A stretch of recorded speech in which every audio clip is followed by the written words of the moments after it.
Ouvir direito? Direito. Ouvir direito. Direito. Direito. Ouvir direito? Ouvir direito. O podcast do IDEC, Instituto Brasileiro de Defesa do Consumidor. Olá, começa agora o Ouvir Direito. Esse é o podcast do IDEC, o Instituto Brasileiro de Defesa do Consumidor, e hoje o tema é agrotóxico. Vamos falar dos mitos e verdades sobre os agrotóxicos, como eles atingem a vida de nós, mortais, como é possível evitar o consumo de agrotóxicos, quais os riscos para a saúde e para o meio ambiente, como o nosso país vem lidando com essa questão e como fazem os outros países. Vamos falar também dos orgânicos, dos transgênicos e vamos trazer uma série de dicas para você. E para debater esse tema, está aqui com a gente hoje nossa convidada, Carla Bueno, engenheira agrônoma e integrante do MST, ativista da campanha permanente contra os agrotóxicos e pela vida. Oi, Carla, tudo bem? Olá, tudo bem, e você? Bem também. E está aqui com a gente também o Rafael Arantes, que é nutricionista e pesquisador em alimentos do IDEC. Olá, Rafael. Olá, Regis, tudo bom? Beleza. O Ouvir Direito está começando. Uma pesquisa do Datafolha divulgada em 24 de julho de 2019 mostra que 78% dos brasileiros consideram os agrotóxicos inseguros para a saúde humana. Para 72% dos entrevistados, os alimentos produzidos no Brasil têm mais agrotóxicos do que deveriam. Hoje, o dia da gravação é 21 de novembro e, nesse momento, existem 2.476 produtos agrotóxicos comercializados em todo o Brasil. Desde janeiro de 2019 até hoje, o governo federal publicou a aprovação de 410 novos produtos agrotóxicos. Estamos todos alarmados com esses números gigantescos de agrotóxicos que são usados na nossa alimentação ou nos produtos que nós consumimos, mas vamos nos situar aqui um pouquinho. Rafael, Carla, o que mudou objetivamente na política de agrotóxicos no Brasil? Como era feita a autorização para que os agricultores pudessem usar esses produtos e como está sendo feita hoje? Bom, Regis, na verdade, por enquanto, a política de agrotóxicos no Brasil ainda não foi alterada, né? A gente tem um marco regulatório, uma lei geral, que ela é de 1989, e alguns decretos que foram publicados posteriormente, então em 90, temos em 2002, que são basicamente complementos a essa lei de agrotóxicos, né? Então, como eu estava falando aqui, essa lei não foi alterada ainda, mas nos últimos 3, 4 anos a gente pode ver que, apesar dessa lei de 89 ela continuar em vigor, existem tentativas, né, já em curso no Congresso Nacional para alterar essa lei, e na prática o que a gente consegue observar de uma forma muito clara a partir desses dados que você citou aqui no começo da nossa conversa de agora, é que um número muito elevado de agrotóxicos vem sendo cada vez mais permitidos aqui no Brasil, e os marcos regulatórios, né, e isso mais uma vez uma palavra que parece estar distante do entendimento das pessoas que estão ouvindo a gente, mas que muda completamente a relação da produção de alimentos e também da qualidade dos alimentos que estão chegando na população, né? Então... Mas como é que é? Por exemplo, eu fabrico um agrotóxico. O que eu tenho que fazer para ele poder ser comercializado no mercado? Existem 3 instâncias, basicamente, que têm que deliberar sobre o uso dos agrotóxicos. Então, a gente tem envolvido o Ministério do Meio Ambiente, a gente tem envolvido o Ministério da Saúde, e aí quem representa é a Agência Nacional de Vigilância Sanitária, e temos também o Ministério da Pecuária e Abastecimento. Então, teoricamente, esse conjunto garantiria que o Ministério da Agropecuária olhasse para as questões de produção, as questões econômicas, o Ministério do Meio Ambiente possa olhar para os impactos ambientais e que para o Ministério da Saúde ele possa arbitrar sobre as questões de saúde. O que está se tentando fazer nesse novo marco de agrotóxicos que está em discussão no Congresso Nacional é que não mais esses 3 órgãos tenham poder de veto, por exemplo, né? Então, o Ministério da Saúde, ou portanto a Anvisa, não teria esse poder de veto a determinado agrotóxico que causasse grandes riscos à saúde, e o mesmo raciocínio para o Ministério do Meio Ambiente, por exemplo. Então quer dizer que essas 3 instâncias estão atuando hoje de maneira mais permissiva, estão facilitando a aprovação de todos esses produtos agrotóxicos? É isso, Carla?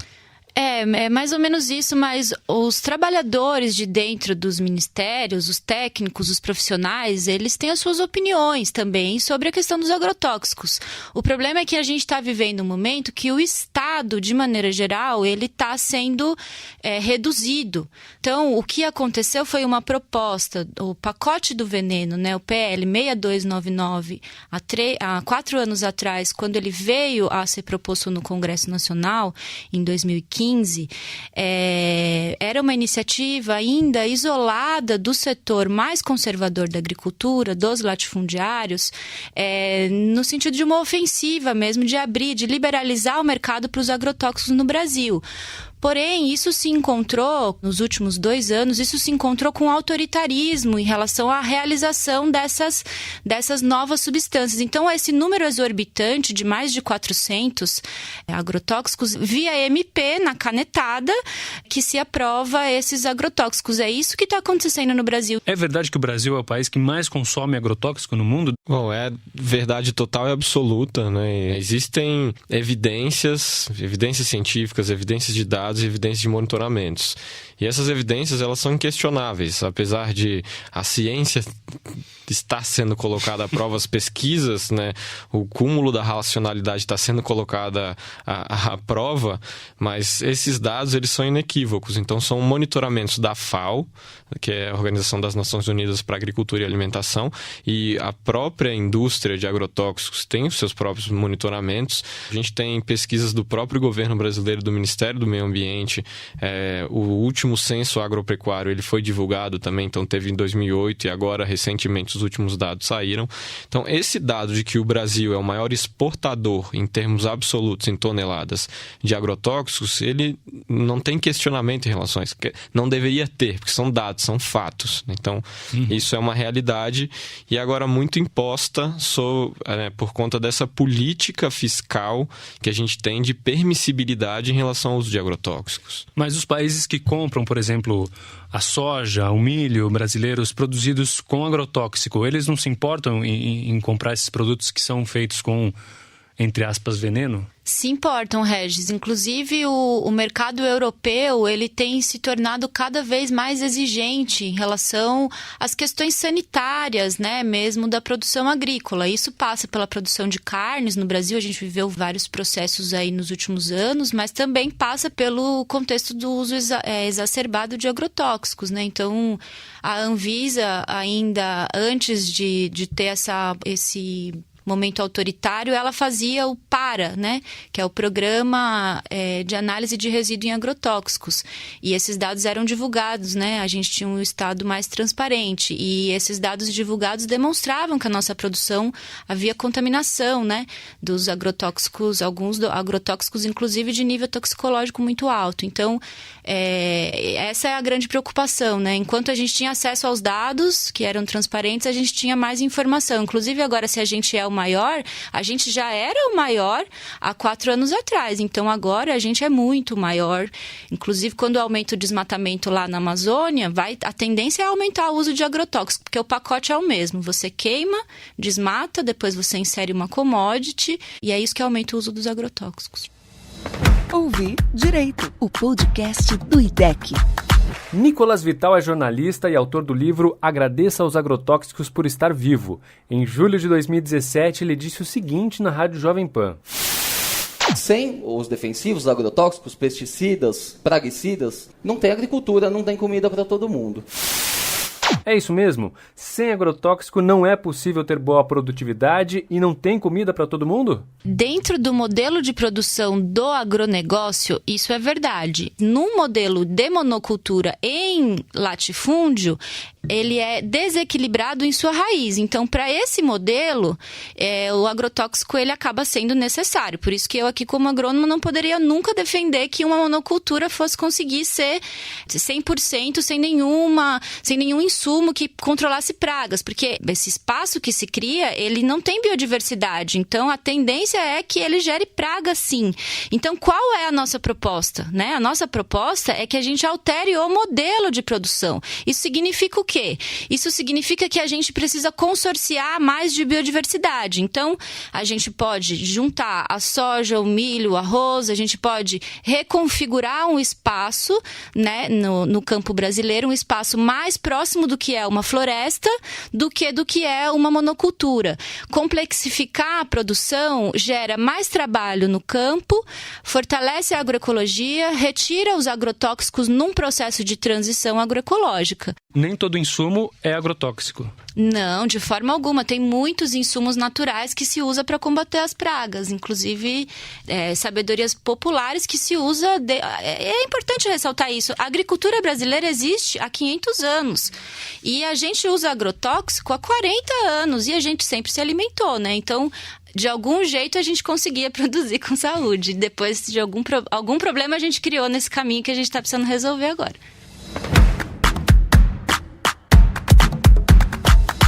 O deputado federal Kim Kataguiri tem uma série de vídeos no YouTube vinculados ao Movimento Brasil Livre, nos quais ele defende o uso dos agrotóxicos.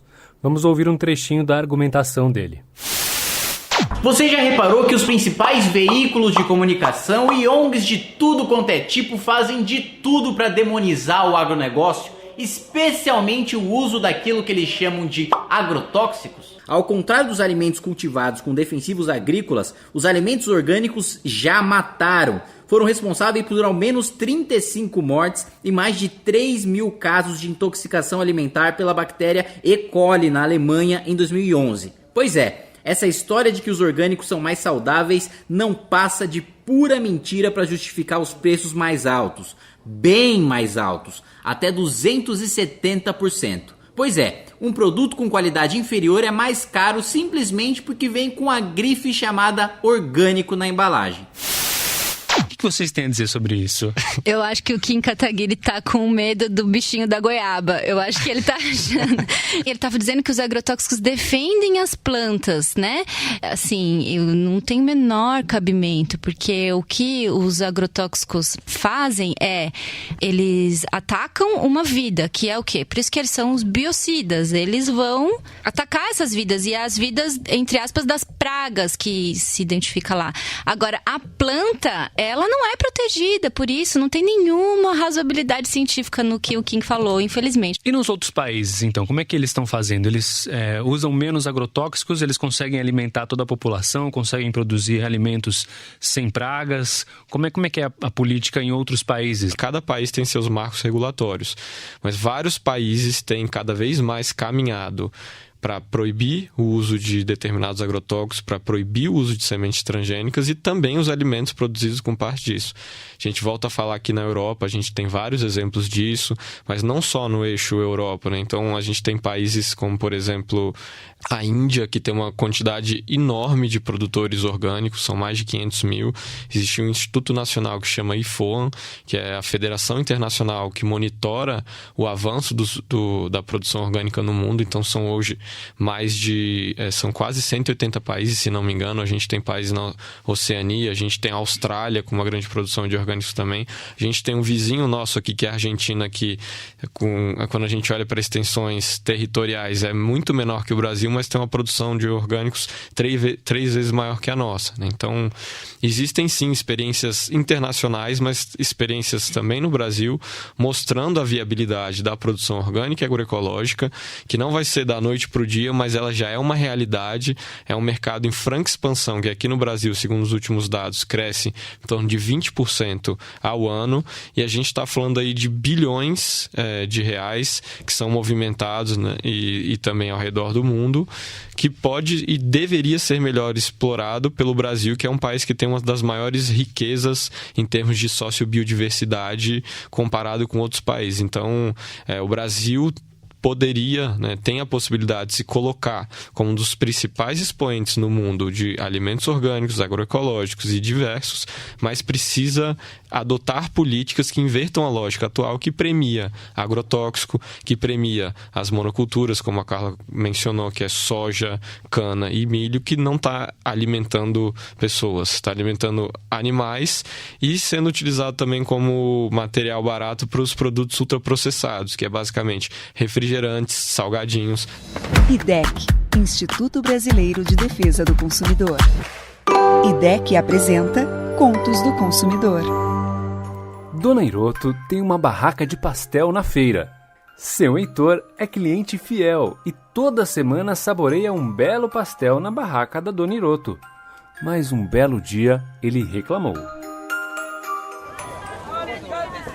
Ô, Dona Hiroto, a senhora está fritando pastel com óleo transgênico? Como? Óleo transgênico. Veja se tem aqui na lata. Significa que o óleo é transgênico. Ih, seu Heitor, não entendo disso. Entendo de pastel. Vai querer de carne ou de queijo? Direto da fábrica. Seu Heitor acabou não consumindo pastel naquele dia, o que fez Dona Hiroto pesquisar o que era o tal transgênico. Na semana seguinte, quando seu Heitor se aproximou da barraca, Dona Hiroto foi logo falando. Seu Heitor, barraca da Hiroto não tem mais óleo transgênico não. Não tem T na lata. Pode ver. Que bom, Dona Hiroto. E aí, vai querer de carne ou de queijo? Ah, manda um de cada aí pra compensar o pastel que eu deixei de comer na semana passada, então. Então vamos começar explicando o que são, na verdade, os transgênicos de maneira objetiva e o que é esse T que o seu Heitor comentou aqui que tinha na lata de óleo da Dona Hiroto. Os transgênicos são organismos geneticamente modificados, né? Então, pega-se uma espécie, por exemplo, do feijão, e aí você pega o DNA desse feijão, que é uma informação que tem em todas as células, né? Assim como do nosso corpo tem também do feijão. E aí o laboratorista vai pegar esse pedacinho e vai alterar o código genético desse pedacinho, né? E vai, então, introduzir uma outra característica de outra espécie dentro deste feijão. Não necessariamente vegetal com vegetal. Não necessariamente vegetal com vegetal. Então, assim, pode tudo, né, nessa coisa de transgenia. Diferente, só para esclarecer, do melhoramento genético. Porque, assim, a gente quer uma fruta mais doce, a gente quer um alimento mais gostoso. Isso é melhoramento genético. A agricultura sempre fez isso. E o que é o T que tem na embalagem do produto transgênico? Legal, Regis. Eu vou até aproveitar essa historinha do conto do consumidor, então, para fazer um conto em cima do conto, né? Imagine se a dona que faz o pastel continuasse usando essa latinha e nem tivesse o T do transgênico naquela latinha, o consumidor passaria por aquela latinha, a latinha continuaria com um óleo feito à base de soja ou girassol ou cânula transgênica e as pessoas não iam nem saber. Então estou fazendo uma brincadeira aqui, uma provocação de como é importante a gente falar também do direito e da garantia da informação. Então o que é aquele T dos transgênicos? Isso foi uma conquista, o IDEC esteve muito firmemente nesse posicionamento assim que os transgênicos foram aprovados no Brasil, junto com outras organizações e pessoas aqui no Brasil, para garantir que no mínimo fosse assegurado aos consumidores, a quem produz, a quem está vendo, a quem compra, a quem vai no mercado, olhar para aquilo e ver um pequeno e singelo triângulo amarelo com T escrito para identificar que ali é feito à base de produtos transgênicos, de alimentos transgênicos. Então, é fundamental que o T dos transgênicos continue lá, porque ele é uma forma de identificação para que as pessoas optem. Olha só, eu sei dos riscos envolvidos com os alimentos transgênicos, do que os transgênicos estão fazendo com a biodiversidade cada vez mais, desmatando a nossa biodiversidade riquíssima para concentrar em 3 commodities, que a gente já falou várias vezes aqui, que é soja, milho e cana. Então, precisamos manter o T, precisamos de informação e precisamos de rótulos cada vez mais informativos. E os dados nos mostram que o aumento do consumo dos agrotóxicos, dados da FAO, dados do MAPA, inclusive, de 2005 até hoje, essa curva ela é crescente. Por quê? Porque a justificativa dos transgênicos, né, dessa tecnologia, era de que ela reduziria o uso de agrotóxicos. E, na verdade, ela faz o oposto. Por quê? Porque a semente está associada à resistência ao agrotóxico. Então, a semente de soja, ela é é resistente ao Roundup. Essa é a mudança no código genético. A mudança não é para aumentar a produtividade, a mudança é para resistir à toxicidade do glifosato, por exemplo, na semente de soja. Legal, vamos ouvir a voz dos consumidores, o que eles mandaram de dúvidas aqui pra gente. Oi, meu nome é Yara Rodrigues, eu sou de São Paulo e eu queria saber se defensivos agrícola e fitossanitários são um eufemismo para agrotóxicos, é só um jeito mais bonito de dizer que a gente está comendo veneno, ou se existe de fato alguma diferença. É tudo a mesma coisa. A questão é que algumas palavras amenizam um pouco a gravidade do que é o uso dos agrotóxicos, assim. O termo que está na lei, ela usa o termo agrotóxico. Esse é o termo da lei. A bancada ruralista, na proposta do pacote do veneno, em 2015, eles propuseram mudar para defensivo agrícola, que a sociedade civil aí que se mobiliza nesse assunto foi completamente contrária, porque defensivo lembra que parece algo que vai defender a sua saúde, né? Defensivo fitossanitário vai defender a planta. E não, é o oposto, né? Na verdade, ele agride a planta e agride, enfim, a natureza como um todo. Oi, meu nome é Ângela Lavagnoli, eu sou de Osasco e eu tenho uma pergunta. Recentemente, a Anvisa fez uma nova classificação dos agrotóxicos e alegou estar adotando um padrão internacional e rotulando de forma mais abrandada pesticidas considerados altamente tóxicos. De que maneira essa decisão impacta em questões ambientais? Ângela, muito boa sua pergunta. Como você colocou, esse novo marco na Anvisa, ele trocou a classificação dos agrotóxicos, mas na verdade muito mais a comunicação dos agrotóxicos. Então, o que isso significa no dia a dia das pessoas? Esses produtos, esses agrotóxicos, os pesticidas, continuam com um alto grau toxicológico, né? O que se mudou foi só a forma de informar. E isso vai trazer repercussões, por exemplo, um outro assunto que a gente vai comentar aqui depois, né? Que é da isenção fiscal de agrotóxicos. Essas novas classificações vão ser utilizadas cada vez mais, né, por essas indústrias para dizer que os agrotóxicos não causam riscos e que eles são inofensivos para as pessoas. Então, essa classificação mudou só a forma de comunicar, que vai ser muito ruim para a população, para os consumidores, para os agricultores e inclusive para as políticas públicas futuras que vão se basear nessa classificação muito mais permissiva e que não atende aos interesses de comunicações de risco para a saúde. Eu sou a Silvane Bosch, moro em São Paulo e assisti a uma reportagem sobre uma pesquisa internacional a respeito do mal que os agrotóxicos fazem e demonstrou que para que eles realmente façam mal, a pessoa teria que comer muito, quantidades absurdas, diariamente de algum vegetal ou legume, para realmente ter um efeito no corpo. Eu queria saber se isso é realmente verdade e se aqui já realizaram pesquisas desse tipo. Obrigada. Um primeiro ponto é saber também, né, nessa seara de estudos que a gente tem, quem financiou os estudos, porque a gente tem vários estudos, e aí uma questão que a gente trata do conflito de interesse, que são financiados, por exemplo, pela Bayer, pela Monsanto, que são as empresas que têm os agrotóxicos. Existem, de fato, estudos isentos e aí que precisam ser levados em consideração.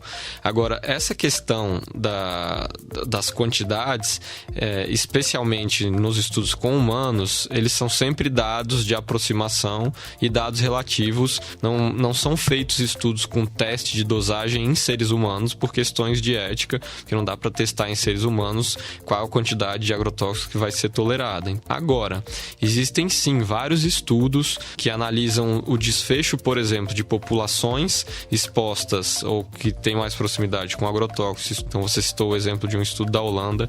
Tem um grupo de pesquisadores do Reino Unido e de vários outros países pesquisando a associação associação de câncer de linfoma não Hodgkin, por exemplo, com a presença de agrotóxicos. E aí, por isso, vários organismos internacionais, como o IARC, que é um braço da Organização das Nações Unidas que olha para essa questão, que tem classificado alguns agrotóxicos como um alto risco toxicológico, podendo causar, sim, câncer e outros desfechos. E acho que só para finalizar um pouco da sua pergunta, a gente tem, sim, estudos aqui no Brasil. Recentemente, uma pesquisadora brasileira fez um estudo com o zebrafish, que é, né, o peixe zebra, que ele consegue replicar 70% dos genes humanos, já que a gente não pode fazer testes em seres humanos, e que mostrou de uma forma muito contundente de que 10 tipos de agrotóxicos que foram testados em diferentes dosagens causavam potenciais de riscos altíssimos, levando à morte dos peixes, a disfunções e inclusive anomalias. Então, essa questão dos dados e evidências são muito importantes e elas precisam ser colocadas de uma maneira muito mais responsável pelas agências reguladoras. Olá, meu nome é Luiz Costa. E eu queria saber se existem pesquisas no Brasil que indicam uma relação entre o consumo de alimentos com agrotóxico e o surgimento de doenças, e sobre o consumo de alimentos orgânicos e as doenças. Obrigado. Daria para te afirmar que sim, existem muitos estudos. Agora, quais doenças, né? Porque tem isso, tem má formação fetal, tem alguma relação aí com câncer. E eu acho que para proteger a saúde aí, Luiz, é melhor você optar, se você puder, né? Optar por alimentos orgânicos. Acho que a pergunta do Luiz foi muito focada no Brasil, né? Mas acho que é importante a gente trazer aqui para essa conversa elementos também, né? Então, repercutiu nas notícias aí no mundo uma condenação da Monsanto nos Estados Unidos de um jardineiro que comprovadamente contraiu câncer, né? E com estado terminal por conta da manipulação e uso de agrotóxicos. Então, o Roundup, né? O Roundup, que é o glifosato, que é o agrotóxico mais usado no Brasil também. No Brasil e no mundo. A Monsanto foi condenada nesse caso e já existem mais de 14 mil ações coletivas nos Estados Unidos em curso, reivindicando a Monsanto, mas nesse caso específico foi comprovado, né? E esse glifosato é usado no Brasil normalmente. O glifosato é a joia rara da Monsanto, né? O principal produto deles, o apelido do glifosato é o Roundup Ready. É um mata-mata, né? Que é o que se usa para começar a produção. Então, para você limpar a área, o pessoal bota aí esse veneno. Vários outros são usados, né? E é isso importante dizer. A gente só tem estudos de um agrotóxico dentro do alimento, mas numa produção não vai só um, vai vários, porque na soja tem o secante que você bota primeiro para limpar a área, né? Para facilitar o trabalho. Depois, quando vem as tais das pragas, né? Do sistema desequilibrado, você vai usar outro agrotóxico que é para matar os tais dos bichinhos. Então, a combinação desse coquetel, os estudos nem conseguem acessar, porque, enfim, é muito complexo, são as moléculas ali dentro, né? Mito? Verdade. Mito. Verdade. Mito. Mito. Verdade. Mito ou verdade? É só lavar a fruta e a verdura com água corrente que sai todo o agrotóxico. Mito. Quem dera, né, Rafa? Se fosse assim, era bom, né? Na verdade, tem uma parte dos agrotóxicos que são superficiais, agrotóxicos de contato, que são esses que são utilizados na pós-colheita, que são para manter o alimento mais tempo na prateleira do supermercado. Esse agrotóxico, é importante o alimento ser muito bem lavado, porque esse agrotóxico ele pode retirar. Inclusive, tem gente aí que sugere bicarbonato de sódio e tal. Então, assim, eu na minha casa eu boto, porque acho que todo cuidado é pouco e não quero me contaminar. Agora, eu tenho certeza absoluta que não resolve o problema. Por quê? Porque os agrotóxicos, é isso que a gente precisa entender, eles atuam dentro da planta. Eles atuam no xilema e no floema da planta, que é o quê? As veias da planta. Então, quando as análises são feitas e diz que tem resíduo, é resíduo lá dentro. Produto orgânico é cultivado totalmente sem agrotóxico. Verdade. É verdade, verdade verdadeira. Inclusive, não só os produtos orgânicos, os produtos em transição agroecológica também são produzidos sem agrotóxico. O problema é que o solo ainda não está tão necessariamente em condições para produzir o melhor dos alimentos. É aí que a gente encontra aqueles alimentos que não vêm tão bonitos na prateleira. Então é muito importante valorizar os alimentos, ainda que eles não estejam perfeitos. Existe uma lei muito clara que determina o que é um alimento orgânico. Então, acho que a gente não precisa entrar aqui, mas essas questões também que ficam levantando dúvidas sobre o que é um alimento orgânico ou não. Um alimento, por lei, ele tem que ser produzido sem uso nenhum de agrotóxicos, de sementes transgênicas e de fertilizantes e adubos químicos. Então, pode confiar. Alimentos orgânicos são mais caros. Não necessariamente. A gente tem pesquisas aqui no Brasil, e não são poucas, que mostram que os alimentos orgânicos agroecológicos, eles custam, em alguns casos, mais barato do que os produtos produzidos com veneno e cultivados com veneno. Onde estão esses alimentos? E é isso, a gente já vai conversar hoje também sobre o mapa de feiras orgânicas do IDEC, que veio com essa função, mas para mostrar que quando esses alimentos são comprados diretamente dos agricultores, nas feiras livres, nas feiras de rua, ou em espaços que funcionam numa outra lógica de repartição dos preços, esses alimentos custam mais baratos. Então, a maior parte das pessoas ainda tem a visão do orgânicos no supermercado. E aí, nos supermercados, esses preços chegam a ser 4, 5 vezes mais caro do que esses alimentos orgânicos agroecológicos nesse espaço que eu mencionei aqui. Então, não necessariamente produto cultivado sem agrotóxico é mais caro. Existe uma ideia de que os alimentos orgânicos são, em geral, produzidos por pequenos produtores em agricultura familiar. Mas tem gente que diz que isso não é verdade, que existem grandes grupos por trás da produção dos orgânicos que utilizam o rótulo orgânico como uma grande grife, na verdade. E aí? Os orgânicos, em algum momento, né, aqui, ele se tornou um nicho, mas agora a gente está entendendo que, na verdade, é a nossa salvação, né? A gente produzir de outra forma. Agora, sim, tem uma parte das corporações no Brasil que estão investindo. Inclusive, a gente tem notícias aí de que a Nestlé vai vir para São Paulo, inclusive, para produzir aí fazer aí uma produção de leite orgânico e tal. Agora, sim, terra a gente poderia diminuir a desigualdade também, produzindo alimentos, e não só resolver um problema de saúde no alimento, né? Porque a terra, ela é um meio de produção necessário para todos os trabalhadores. Então, concentração de terras não pega bem, não combina com orgânico. feirasorgânicas.org.br. Essa é uma plataforma criada em 2012 para aproximar consumidores e produtores de alimentos agroecológicos. O usuário pode realizar sua busca por região, estado e município e utilizar a opção de localização para ver onde estão as feiras mais próximas de sua referência. Entre os resultados, o usuário pode encontrar 3 tipos de comércio de orgânicos: feiras orgânicas ou agroecológicas, grupos de consumo responsável e comércios parceiros de orgânicos. Nessa conta aí não entram os supermercados que vendem os orgânicos. Então me digam, qual o alcance hoje do comércio de orgânicos no Brasil? Tem feira orgânica em todas as cidades do Brasil, ou pelo menos em todas as regiões do Brasil? Pelo menos as 5 regiões a gente, através do nosso mapa, a gente garante que tem. E cada vez mais uma cobertura maior das cidades e das regiões, com acesso a feiras livres, feiras orgânicas, feiras agroecológicas.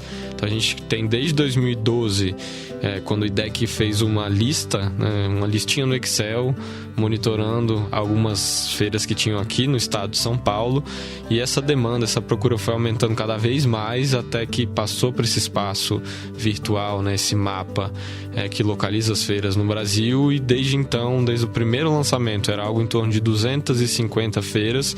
Hoje a gente está falando aí de mais de 900 iniciativas espalhadas por todo o Brasil, comercializando alimentos orgânicos, agroecológicos, em preços muito mais acessíveis para a população. Isso é o bacana de destacar. E além dessas feiras orgânicas que estão lá mapeadas, que outra forma a gente tem para consumir produtos orgânicos? A gente tem uma outra iniciativa muito importante, que é a nossa Feira Nacional da Reforma Agrária. Ah, mas feira nacional, como é isso, né? Pois é uma feira que tem o propósito de mostrar para a sociedade brasileira os frutos da política de reforma agrária no país, né? Então, a reforma agrária nunca foi uma pauta fácil e ela nunca aconteceu de uma maneira profunda, como, por exemplo, nos países da Europa, onde se dividiu a terra para poder desenvolver a sociedade. Aqui não, a concentração se manteve. Só a luta com a ocupação de terra de latifúndios improdutivos que não conseguem produzir alimento mais porque estão exauridos pela lógica de produção, a ocupação dessas terras recoletiviza essas terras, né? Divide essa terra e os agricultores, com o processo, com as políticas públicas, podem passar a produzir em uma terra que não conseguia produzir mais, porque o agronegócio abandona as terras quando não consegue mais produzir. Porque o veneno, o que ele faz com a terra? Ele vai fazendo com que a produtividade, que parece que ela só aumenta com o uso de agrotóxicos, né? Inclusive a gente falou disso antes. Não, a produtividade ela começa a diminuir quando o solo está extremamente contaminado. Então, eles abandonam essas áreas e elas ficam ao léu. Tem muitas áreas da União ou do capital privado espalhadas pelo Brasil que não têm uso. Essas terras eram ocupadas, né? São ocupadas pelos sem-terras e o resultado dessas ocupações e da construção de uma vida no campo diferente, né? Fortalecendo uma educação no campo, fortalecendo a cultura do campo, recolocando as famílias no campo, isso possibilitou que a gente fosse o maior produtor de arroz orgânico do Brasil, por exemplo, da América Latina, na verdade, né? Então, hoje o Movimento Sem Terra se orgulha de dizer isso, que em 20 anos, 30 anos de luta, hoje consegue oferecer para a sociedade, a partir do trabalho desses agricultores, um alimento de qualidade que inclusive é inserido na merenda escolar aqui na cidade, no estado de São Paulo, né? As nossas crianças, elas se alimentam com esse arroz.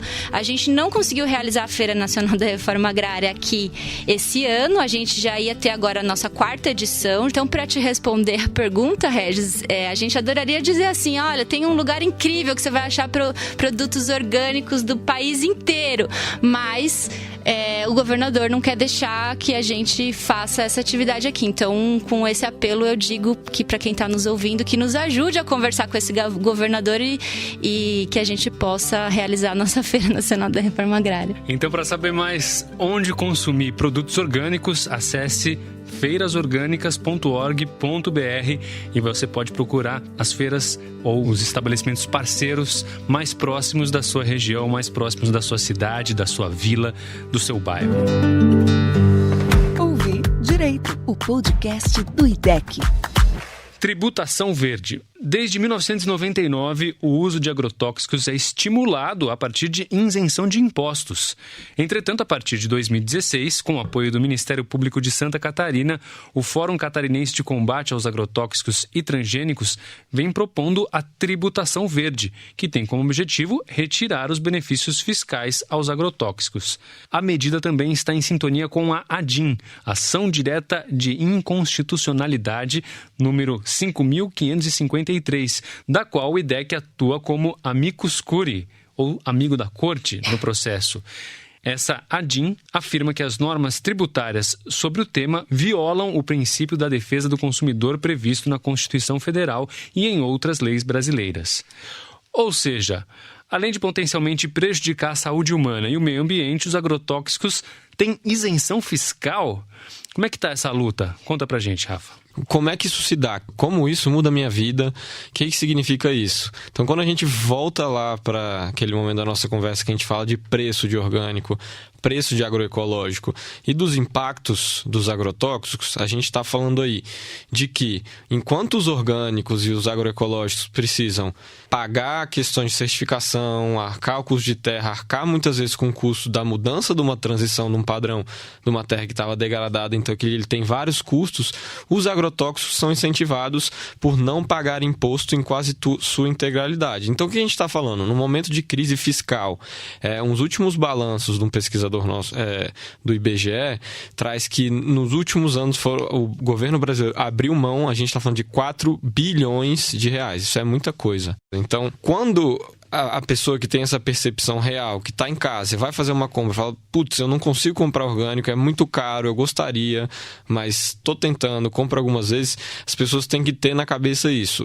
os agrotóxicos, os alimentos produzidos com agrotóxicos são incentivados pelo Estado brasileiro. Por isso que a gente precisa que o governo brasileiro, que as estruturas de políticas fiscais de incentivo invertam essa lógica. E esse é um exemplo legal que Santa Catarina está dando para o Brasil e está sendo muito contestado pelo agronegócio local de lá e pelo agronegócio nacional e internacional que está pressionando Santa Catarina para que essa medida não seja adotada lá e para que essa verdadeira mamata dos agrotóxicos e de isenção fiscal às custas do Estado e da sociedade brasileira, eu aqui, você aí, Regis, Carla e todo mundo que está ouvindo a gente, não seja invertida. O agronegócio adora se vangloriar de que o agronegócio leva o Brasil nas costas, mas quando a gente olha para a política fiscal, para esses incentivos, a gente está literalmente levando nas costas esses custos, os custos com intoxicação, os custos da contaminação da nossa água, de toda a nossa biodiversidade, às custas basicamente de fortalecer algumas grandes indústrias transnacionais, multinacionais, já citadas diversas vezes aqui, que vêm aqui no nosso país, levam muito lucro para fora do Brasil e deixam a gente aqui com todos esses impactos e todos esses danos. Tem um estudo muito legal da Fiocruz que fala que a cada R$1 gasto com agrotóxico no Brasil, se gasta R$1,25 com o SUS. Dólar. Dólar, né? Não é real, é dólar. Então, isso mostra já, isso só na saúde, sem pensar no solo, na água e, enfim, em outras agressões. Bom, a gente já está chegando no final do nosso podcast, que poderíamos ficar mais horas e horas aqui falando dos agrotóxicos, dos orgânicos, dos transgênicos, mas lá no site do IDEC tem uma série de materiais produzidos, tem os mitos e verdades sobre os agrotóxicos, tem uma série de dicas para alimentação orgânica, alimentação saudável nas escolas, né? Inclusive guias que você pode baixar, pode usar na sua escola, caso você seja um administrador de uma escola. Enfim, procure lá, idec.org.br, tem a parte dos agrotóxicos e tem essa parte coleção Escolas Saudáveis. Vale a pena procurar. Quero agradecer muito a presença do Rafael Arantes, nutricionista e pesquisador em alimentos do IDEC. Valeu, Regis. Eu que agradeço o espaço aqui, o convite. A gente está sentado aqui com a Carla, conversando sobre esse assunto tão importante. E a Carla Bueno, engenheira agrônoma, integrante do MST e ativista da campanha permanente contra os agrotóxicos pela vida. E aproveitar para perguntar para vocês como é que as pessoas podem se engajar, podem ter uma atitude mais positiva para evitar esse uso cada vez mais crescente de agrotóxicos na nossa alimentação. Olha, eu acho que mais importante é que as pessoas conheçam o que elas comem, né? Conhecer a cadeia que você sustenta é importante, né? Convidar todos para estarem conosco lá no Armazém do Campo, que é um lugar que dá para sentir um pedacinho da cultura do campo, e dizer que o nosso lema é que se o campo não planta, a cidade não janta. Então, essa aproximação ela é mais que necessária, né? O alimento é o que nos une. Nós teremos a nossa Feira Nacional da Reforma Agrária, se tudo der certo, no ano que vem. Então, lá também é um bom momento para celebrar toda essa resistência e também todo o fruto, né, que é o fruto coletivo do trabalho aí de quem planta. Muito obrigada, foi uma ótima experiência estar com vocês. Rafael. E Regis, então, fechando aqui também, né, como a gente conversou, né, nesse tempo aqui todo, os desafios não são poucos. A luta ela é muito grande para mudar esse sistema alimentar e para que ele seja mais saudável e sustentável, mas apesar da gente conversar de coisas extremamente densas, acho que a mensagem que fica aqui é que tem muitas alternativas, muita coisa legal acontecendo e muitas delas que passam aqui por dentro do IDEC, né? Então só deixar um convite, né? O IDEC, Instituto Brasileiro de Defesa do Consumidor, tem essa pauta dos agrotóxicos e da alimentação saudável e sustentável como um grande pilar muito importante, e faço um convite para todo mundo que está ouvindo a gente, associem-se. Nós somos uma ONG, então as nossas causas, as nossas lutas são muito com base no interesse dos consumidores, dos nossos associados que a gente defende. Então conheçam as nossas causas, visitem o nosso site e associem-se ao IDEC. O IDEC é o Instituto Brasileiro de Defesa do Consumidor. É uma associação independente, sem vínculos com governos, empresas e partidos políticos e que luta pelos direitos dos consumidores cidadãos. O trabalho dos especialistas do IDEC é informar, orientar e o IDEC tem, por exemplo, modelos de cartas e petições que já ajudaram muitos consumidores a terem seus direitos reconhecidos. O IDEC também está todo dia pressionando e confrontando governos, agências reguladoras, parlamentares para garantir os direitos dos consumidores, sempre a partir de muito estudo, pesquisa, comitês, enfim. Para saber mais, acesse idec.org.br, acompanhe as outras edições do nosso podcast, do Ouvir Direito, e já aproveito também, reforço o convite que o Rafael acabou de fazer, associe-se ao IDEC para fortalecer a luta pelos direitos dos consumidores. Esse é o Ouvir Direito.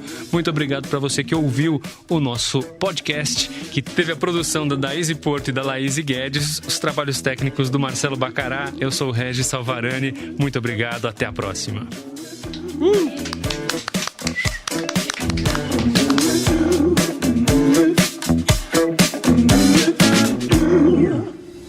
Ouvir direito? Direito.